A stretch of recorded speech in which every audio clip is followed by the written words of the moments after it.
सगळ्यांना शुभ दुपार. झाली का सगळ्यांची जेवणं? आम्ही फराळ करायला बसलो आहे. आज मावशी आलेली आहे माझ्याकडे फराळाचं घेऊन आणि मसाले भात बनवून आणला तिने. कारण माझ्या मैत्रिणीने ना चपाती भाकरी आणि भाजी दिली होती. मग तिला म्हटलं तू फक्त बटाट्याची भाजी आणि आम्हाला उपवासाचं करून आण.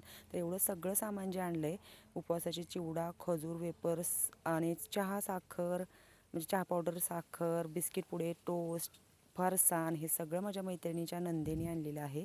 तर हे बघा, तिने सकाळी एवढ्या चपाती भाकरी दिल्या आणि तेवढं सामान घेऊन ती आमच्याकडे बघायला आलेली होती.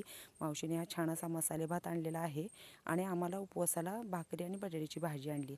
मामांचं जेवण झालं आहे. मामा गेले शेळ्या घेऊन. हे बघा, माझ्या मावशीच्या छान छान अशा मोठ्या भाकरी, तिच्या प्रत्येक भाकरी अशा मोठ्या असतात. ज्वारी, बाजरी किंवा चपात्या, पुरणपोळी सगळं असं मोठंच असतं. तर छान इकडे बघा, एवढं सगळं त्या ताई येताना घेऊन आल्या होत्या. ज्या आमच्याकडे जी माझी मैत्रीण आहे तिची ती नणंद आहे.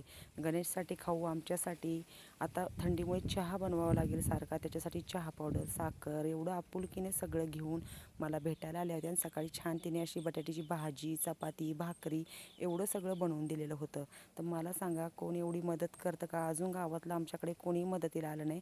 पण जसं ह्या बिचारीला माहीत झालं तसं सारखं स्वयंपाक बनवून देते, सारखं फोन करून विचारते काय द्यायचं का. त्या मी आणि मावशी बसलो आहे फराळ करायला. मावशीने पण आल्यापासून खूप सारा मुरुम टाकू लागितला.